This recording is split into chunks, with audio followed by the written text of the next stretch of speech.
इस वीडियो में हम चैप्टर नंबर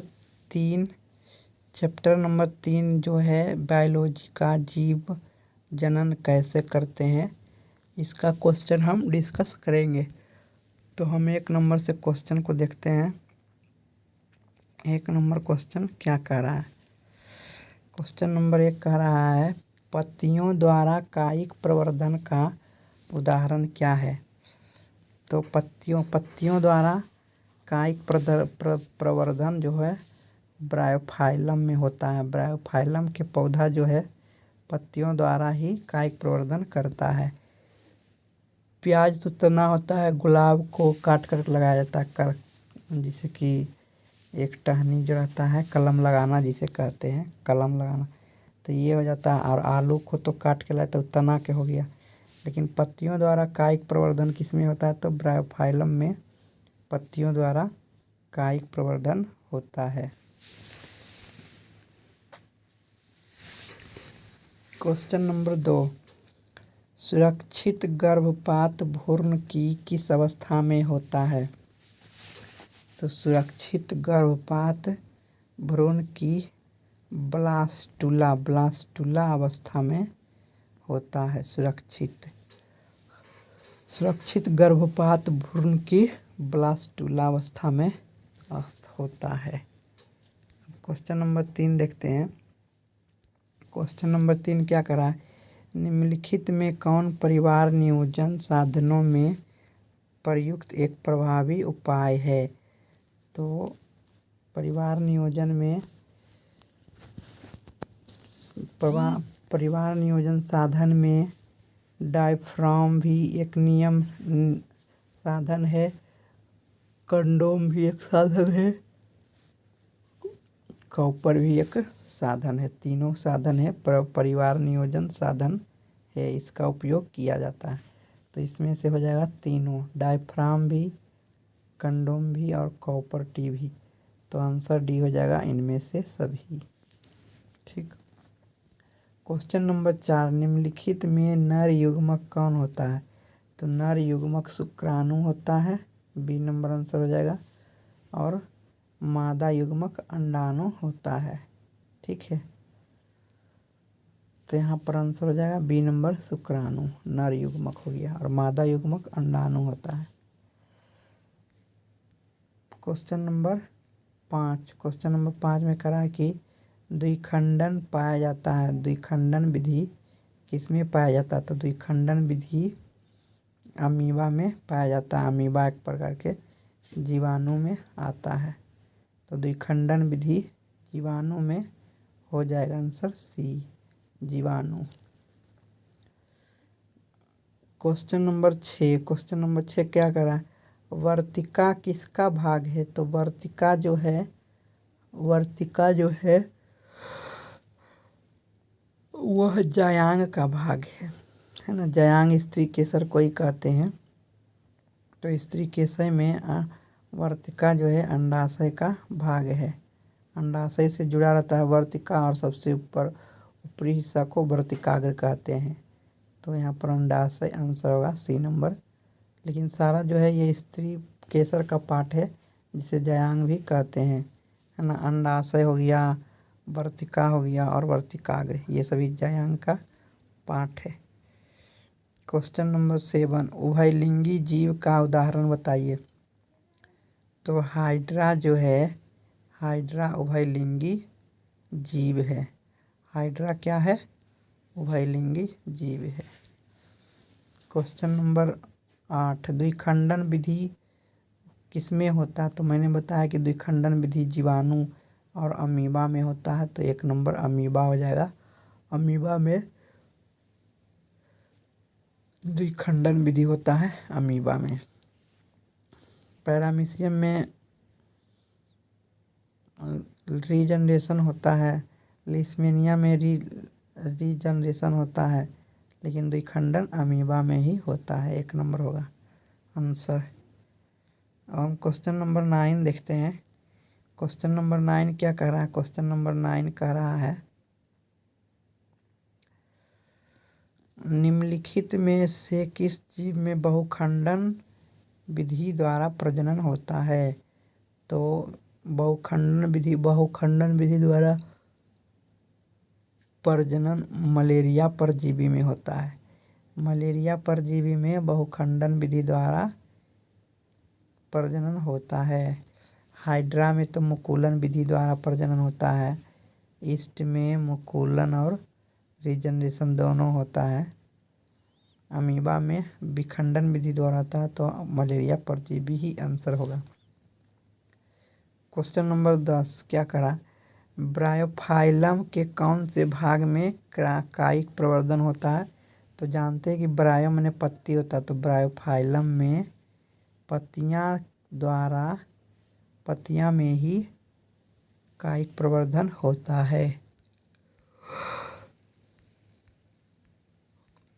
क्वेश्चन नंबर 11 क्या कह रहा है। क्वेश्चन नंबर 11 कह रहा है कि मानव मादा में अंडाणु निषेचन होता है। तो मानव में अंडाणु निषेचन होता है फैलोपियन ट्यूब में, फैलोपियन नलिका में। डी नंबर आंसर हुआ ना। मानव मादा में निषेचन होता है फैलोपियन ट्यूब में। क्वेश्चन नंबर 12 देखते हैं। क्वेश्चन नंबर 12 क्या कहता है, तने द्वारा कायिक प्रवर्धन होता है किसमें। तो तना द्वारा कायिक प्रवर्धन होता है मेन रूप से आलू में, हल्दी में, अदरक में, पुदीना में। ये सभी, इनमें से सभी आंसर होगा। तने द्वारा कायिक प्रवर्धन हल्दी में होता है, अदरक में होता है, पुदीना में होता है। तने द्वारा कायिक प्रवर्धन। क्वेश्चन नंबर 3 क्या कह रहा है, 13। क्वेश्चन नंबर 13 कह रहा है कि खंडन द्वारा जनन होता है। खंडन द्वारा जनन किसका होता है, खंडित होकर के कौन जनन करता है। तो खंडन द्वारा जनन हो जाएगा सितारा मछली में। सितारा मछली में खंडन द्वारा प्रजनन होता है सितारा मछली में। कौवा तो अंडा देता है, मेढक भी अंडा देता है, टिड्डा भी अंडा देता है। तो मेन रूप से सितारा मछली हो जाएगा। सितारा मछली में खंडन विधि द्वारा प्रजनन होता है, टूट जाता है, खंडित हो जाता है और प्रजनन हो जाता है। क्वेश्चन नंबर 14 क्या कर रहा है,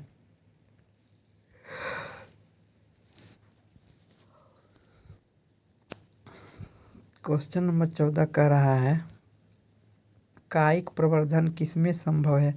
तो कायिक प्रवर्धन तना में संभव है, पत्ती में संभव है और जड़ में संभव है। जड़, तना, पत्ती, तीन ही चीज़ में कायिक प्रवर्धन संभव है।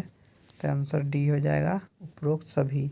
जड़ द्वारा, तना द्वारा और पत्ती द्वारा कायिक प्रवर्धन होता है। जैसे आलू में तना द्वारा होता है, अदरक में, हल्दी में, ये सब तना द्वारा होता है। ठीक है। क्वेश्चन नंबर 15, तने पर अपस्थानिक कलियां पाई जाती है। तने पर अपस्थानिक कलियां पाई जाती है। तो तना पर ब्रायोफाइलम वाला तो पत्ता में होगा। आलू में तने पर स्थानिक कलियां पाई जाती है क्योंकि आलू एक तना है, तना कायिक प्रवर्धन होता है। तो यही आंसर होगा। ठीक है। आलू में स्थानिक कलियां पाई जाती है, हरा रंग के निकलता है। क्वेश्चन नंबर 16 क्या कर रहा है, मुकुलन द्वारा अलैंगिक जनन होता है। तो हाइड्रा में मुकुलन द्वारा अलैंगिक जनन होता है। आंसर नंबर 1 हाइड्रा में। प्लाज्मोडियम में तो बहुखंडन विधि द्वारा प्रजनन होता है ना। शैवाल में खंडन विधि द्वारा होता है। मटर में तो लैंगिक जनन होता है। क्वेश्चन नंबर 17, अलैंगिक जनन मुकुलन द्वारा होता है। अलैंगिक जनन मुकुलन द्वारा प्रजनन होता है। तो ईस्ट में अलैंगिक जनन मुकुलन द्वारा होता है। हाइड्रा में है तो ईस्ट ही होगा। ईस्ट में मुकुलन विधि द्वारा प्रजनन होता है, और हाइड्रा में भी मुकुलन विधि द्वारा प्रजनन होता है ना, लेकिन इसमें अलैंगिक विधि द्वारा प्रजनन होता है। हाइड्रा और ईस्ट। अमीबा में तो खंडन विधि द्वारा प्रजनन होता है, द्विखंडन विधि द्वारा प्रजनन होता है अमीबा में, और प्लाज्मोडियम में बहुखंडन विधि द्वारा होता है प्रजनन। क्वेश्चन नंबर 18, पुष्पी पादपों में लैंगिक जनन होता है। पुष्पी पादपों में लैंगिक जनन होता है फूल द्वारा। किसके द्वारा? तो फूलों द्वारा। बी नंबर, फूलों द्वारा पुष्पी पादपों में लैंगिक जनन होता है, लैंगिक जनन होता है। मानव मानव के जनन तंत्र का भाग कौन सा नहीं है? तो शुक्रवाहिका जो है वह नहीं है, ये नर जनन तंत्र है शुक्रवाहिका। बाकी तीनों है, डिंब वाहिनी, गर्भाशय और अंडाशय ये है, लेकिन शुक्रवाहिका नर जनन तंत्र है। Question number 20। क्वेश्चन नंबर 20 क्या कह रहा है? निम्नलिखित में कौन सा एकलिंगी पादप का उदाहरण है? तो एकलिंगी पादप का उदाहरण पपीता है। पपीता एकलिंगी पौधा का उदाहरण है, इसमें एक ही लिंग पाया जाता है। एकलिंगी पादप का उदाहरण क्या है? तो पपीता है एकलिंगी पादप का उदाहरण।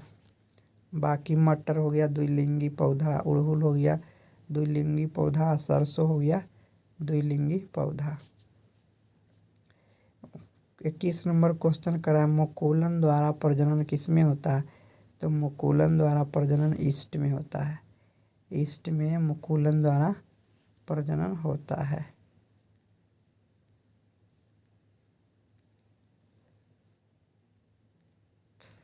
क्वेश्चन हम देखते हैं 22 नंबर।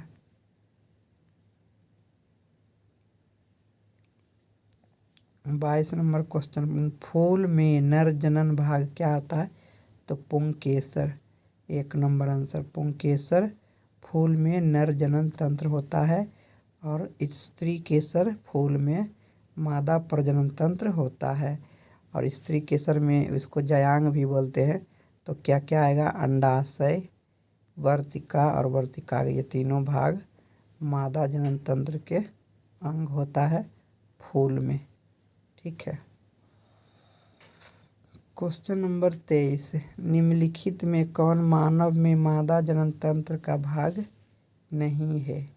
तो मादा जनन तंत्र का भाग, मादा जनन तंत्र का भाग शुक्रवाहिका नहीं है। सी नंबर आंसर हो जाएगा शुक्रवाहिका मादा जनन तंत्र का भाग नहीं है, बाकी तीनों है। अंडाशय, गर्भाशय और डिंब वाहिनी जो है मादा जनन तंत्र का भाग है, लेकिन शुक्रवाहिका जो है वह नर जनन तंत्र का भाग होता है। तो क्वेश्चन नंबर हम 24 देखते हैं। क्वेश्चन नंबर 24 क्या कह रहा है? पराग कोश में होते हैं। पराग कोश में परागन होता है, पराग का कण होता है परागन, परागकण। पराग कोश में परागकण होता है। डी नंबर परागकण होता है, पराग कोश में परागकण होता है। क्वेश्चन नंबर 25, एड्स रोग का प्रमुख कारण क्या है? तो एड्स रोग का प्रमुख कारण है असुरक्षित यौन संपर्क। 1 नंबर, असुरक्षित यौन संपर्क के कारण एड्स रोग होता है।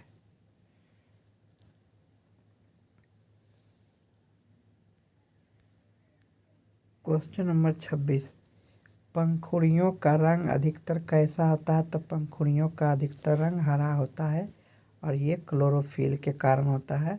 पत्ती या पंखुड़ियों का रंग हरा होता है। फूल का कौन सा भाग फल में बदल जाता है? तो फूल का जो है अंडाशय भाग वह फल में बदल जाता है। फूल का अंडाशय भाग फल में बदल जाता है। सी नंबर आंसर होगा। फूल का कौन सा भाग फल में बदलता है? तो अंडाशय, वही फल बन जाता है और उसी हम लोग खाते हैं। अब हम क्वेश्चन नंबर 28 देखते हैं। क्वेश्चन नंबर 28 क्या कर रहा है? पराग नलिका का बीजांड की ओर वृद्धि करना। पराग नलिका का बीजांड की ओर वृद्धि करना किस प्रकार के अनुवर्तन से संबंधित है? तो गुरुत्वाकर्षण हो जाएगा, रसायनानुवर्तन हो, रासायनिक पदार्थ के कारण रसायनानुवर्तन हो जाएगा। रासायनिक पदार्थ के कारण वो जो नलिका होता है, पराग नलिका जो होता है, परागकण के नीचे से बीजांड की ओर बढ़ने लगता है। केमोट्रॉपिज्म कहते हैं इंग्लिश में। रसायनानुवर्तन के कारण वो नीचे की ओर बढ़ता है और घेर लेता है बीजांड को। तो डी नंबर आंसर हो जाएगा। अब 29 नंबर क्वेश्चन देखते हैं। क्वेश्चन नंबर 29 क्या कहता है? भ्रूण का माँ के रुधिर से ही पोषण मिलता है, इसलिए एक विशेष संरचना होती है जिसे क्या कहते हैं? उसे कहते हैं प्लेसेंटा, माने दीवार। प्लेसेंटा। भ्रूण को माँ के रुधिर से ही पोषण मिलता है, रुधिर से ही पोषण मिलता है। इसके लिए एक विशेष संरचना होती है, उस संरचना को प्लेसेंटा कहते हैं। प्लेसेंटा से ही रुधिर द्वारा पोषण मिलता है भ्रूण को। ठीक है, प्लेसेंटा, जिसको गर्भाशय की दीवार भी कहते हैं। प्लेसेंटा को गर्भाशय की दीवार कहते हैं। यही आंसर हो जाएगा। क्वेश्चन नंबर 30 क्या कहता है? लैंगिक जनन में आवश्यकता होती है। लैंगिक जनन में आवश्यकता क्या होती है? तो नर एवं स्त्री जननांग दोनों की आवश्यकता होती है। लैंगिक जनन में दोनों चाहिए। लैंगिक जनन में दोनों चाहिए, नर जनन तंत्र और मादा जनन तंत्र। लेकिन अलैंगिक जनन में दोनों की आवश्यकता नहीं होती है। क्वेश्चन नंबर 31, पुंकेसर पुष्प का कौन सा जनन अंग है? तो पुंकेसर जो है पुष्प का नर जनन तंत्र होता है और स्त्री केसर स्त्री जनन तंत्र होता है।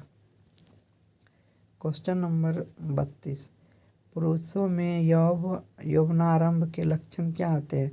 तो पुरुषों में यौवनारंभ के लक्षण दाढ़ी मूंछ का उगना, कंठ का फूटना, मांसपेशियों में उभार आना, ये सभी यौवनारंभ के लक्षण है। D number. ठीक है, तभी हो जाएगा। अब क्वेश्चन नंबर हम 33 देखते हैं। क्वेश्चन नंबर 33, स्त्रियों में यौवनारंभ के लक्षण क्या है? स्त्रियों में यौवनारंभ के लक्षण जैसे कि स्तनों में वृद्धि होना, नितंबों का उभरना और रजोध्रम का प्रारंभ होना। रजोध्रम का प्रारंभ होना ही ये तीनों चीज़ स्त्री का यौवनारंभ के लक्षण है। तो आंसर हो जाएगा डी नंबर, इनमें से सभी। क्वेश्चन नंबर 34, मनुष्य में नर जनन तंत्र कौन सा होता है? तो मनुष्य में नर जनन तंत्र वृषण भी होता है, मूत्र मार्ग भी होता है, शुक्रवाहिका भी होता है। तो इनमें से सभी हो जाएगा। सभी मनुष्यों में नर जनन अंग, नर जनन तंत्र होता है। क्वेश्चन नंबर 35, शुक्राणुओं का मोचन कहाँ होता है? तो शुक्राणुओं का मोचन जो है, मोचन मतलब निकलना, शुक्राणु कहाँ से निकलता है? तो शुक्राणु निकलता है शुक्रवाहिका से। शुक्राणु निकलता है शुक्रवाहिका द्वारा निकलता है। ठीक है, शुक्रवाहिका द्वारा शुक्राणु निकलता है। क्वेश्चन नंबर 36, स्त्रियों में अंडाशय की संख्या कितनी होती है? तो 2। स्त्रियों में अंडाशय की संख्या 2 होती है, एक बाएं और एक दाएं। क्वेश्चन नंबर 37, मनुष्य में निषेचन के फलस्वरूप बनता है युग्मनज। मनुष्य में निषेचन के फलस्वरूप बनता है युग्मनज। सी नंबर युग्मनज। मनुष्य में निषेचन के समय युग्मनज बनता है, उसके बाद फिर वो भ्रूण में बदल जाता है। क्वेश्चन नंबर 38, वृषण में बने शुक्राणु संचित होते हैं। वृषण में बने शुक्राणु शुक्राशय अधिवृषण में जमा हो जाते हैं। अधिवृषण में जमा हो जाते हैं। वृषण में बने हुए शुक्राणु अधिवृषण में जमा हो जाते हैं। क्वेश्चन नंबर 39 क्या कहता है? वैसा परिवर्तन जो जीवों के नियंत्रण से बाहर होते हैं। वैसा परिवर्तन जो जीवों के नियंत्रण से बाहर होते हैं क्या कहलाते हैं? निकेत। निकेत मतलब कि नियंत्रण में नहीं है, निकेत। क्वेश्चन नंबर 40, एक लिंगी पुष्प का उदाहरण है। पपीता जो है एक लिंगी पुष्प का उदाहरण है। मैंने पिछला वाला क्वेश्चन को डिस्कस किया था। पपीता जो है एक लिंगी पुष्प का उदाहरण है। क्वेश्चन नंबर 41, मानव जनन अंग किस आयु में परिपक्व और क्रियाशील हो जाता है? तो 18 वर्ष में परिपक्व और क्रियाशील हो जाता है। ठीक है,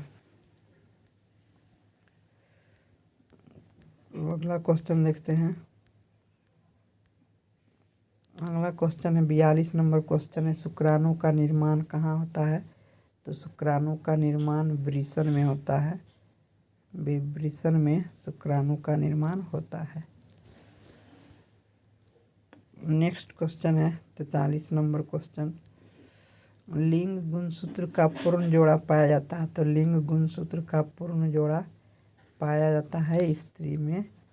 लिंग गुणसूत्र का पूर्ण जोड़ा पाया जाता है। बी नंबर आंसर हो जाएगा।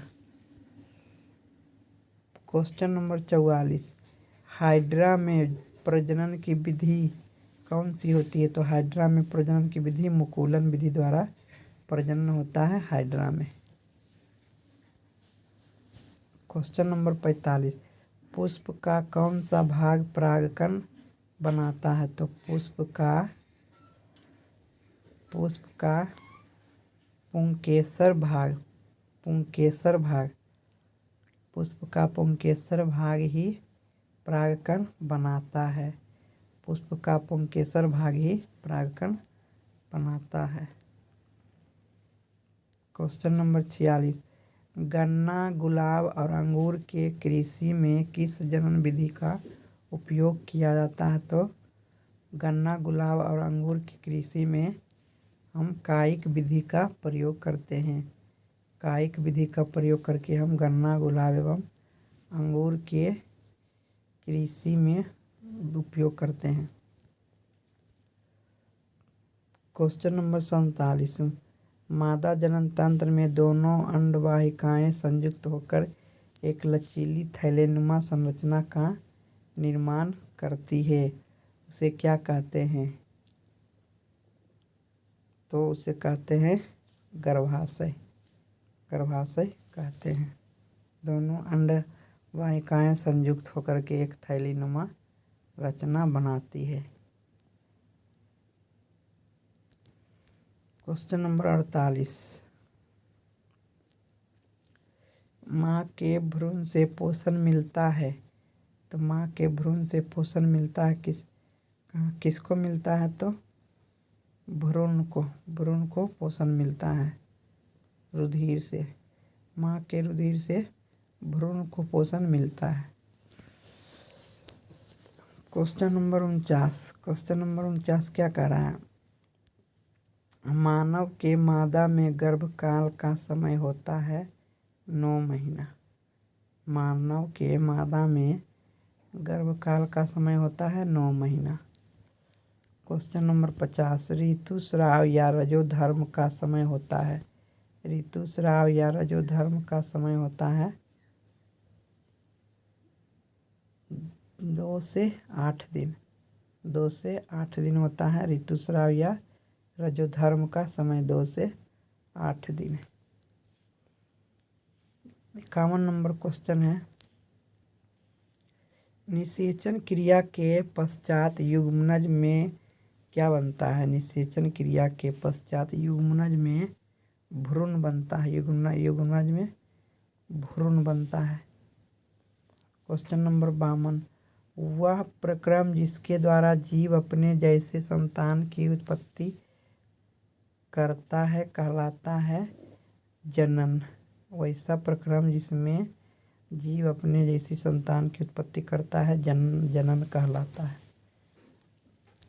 क्वेश्चन नंबर 53, जनन कितने प्रकार के होते हैं? तो जनन 2 प्रकार के होते हैं, लैंगिक जनन और अलैंगिक जनन। जनन कितने प्रकार के होते हैं? 2 प्रकार के, लैंगिक जनन और अलैंगिक जनन। क्वेश्चन नंबर 54, इनमें कौन अलैंगिक जनन की विधि है? इनमें कौन अलैंगिक जनन की विधि है? विखंडन, बीजाणु जनन, मुकुलन, तीनों जो है अलैंगिक जनन की विधि है। इनमें से सभी हो जाएगा। विखंडन भी अलैंगिक जनन की विधि है, मुकुलन भी है जो हाइड्रा और ईस्ट में होता है, बीजाणु जनन भी अलैंगिक जनन ही है। तो सभी आंसर हो जाएगा इसका। क्वेश्चन नंबर 55, किस प्रकार के जनन में जनक के शरीर से कलिका निकलती है? जनक के शरीर से कलिका निकलती है तो मुकुलन विधि में जनक के शरीर से कलिका निकलती है, मुकुलन में। क्वेश्चन नंबर 56, परागकोश में क्या पाए जाते हैं? तो मैं बताया था पिछला क्वेश्चन में, परागकोश में परागकण पाए जाते हैं। ऑप्शन नंबर सी, परागकण पाए जाते हैं परागकोश में। क्वेश्चन नंबर हम 57 देखते हैं। स्त्री केसर के आधारीय भाग को क्या कहते हैं? स्त्री केसर के आधारीय भाग को अंडाशय कहते हैं। स्त्री केसर के आधारीय भाग को अंडाशय कहते हैं। और पुंग केसर के अग्रभाग को क्या कहते हैं? तो पुंग केसर के अग्रभाग को वर्तिकाग्र परागनली कहते हैं। पुंग केसर के अग्रभाग को परागनली कहते हैं। D number. नेक्स्ट क्वेश्चन है 59 नंबर क्वेश्चन, निषेचन की क्रिया किस जीव में मुख्यतः होती है? तो मेन रूप से हो जाएगा इसका आंसर सी नंबर, पुष्पी पादप एवं जंतुओं में। पुष्पी पादप एवं जंतुओं में निषेचन की क्रिया होती है। Question number 60। क्वेश्चन नंबर 60 क्या कह रहा है? निषेचन के फलस्वरूप अंडाशय की दीवारें बनती है। निषेचन के फलस्वरूप अंडाशय की दीवारें बनती है, भ्रूण फल बन जाती है।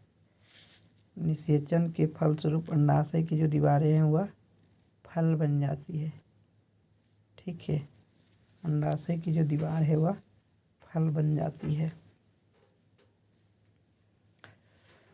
क्वेश्चन नंबर 61, बीजांड की दीवारें मोटी होकर बनती है। बीजांड की दीवारें मोटी होकर के बनती है, बीज का आवरण। बीजांड की दीवारें मोटी होकर के बीज का आवरण बन जाती है। ठीक है।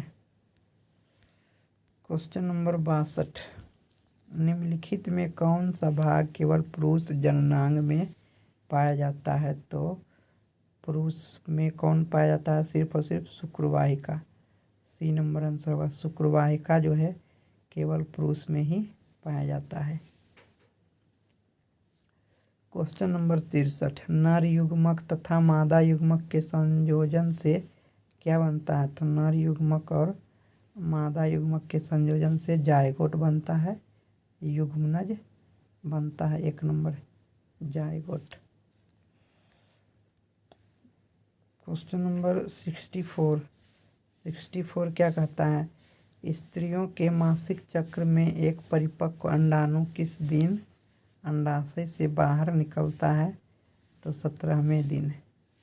17वें दिन एक परिपक्व अंडाणु अंडाशय से बाहर निकलता है। क्वेश्चन नंबर 65, निम्नलिखित में कौन लैंगिक जनन संचारित रोग नहीं है? तो संचारित रोग नहीं है तो टाइफाइड, ये फैलने वाला रोग नहीं है। बाकी सब रोग जो है इसमें जो दिया हुआ वो फैलने वाला रोग है। टाइफाइड ये संचारित रोग नहीं है।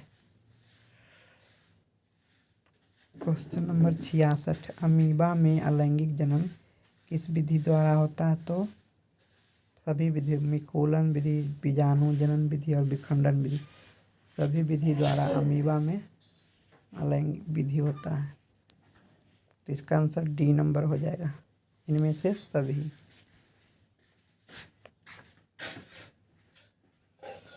क्वेश्चन नंबर 67, पौधों में जनन अंग कहाँ पाए जाते हैं? तो पुष्प में।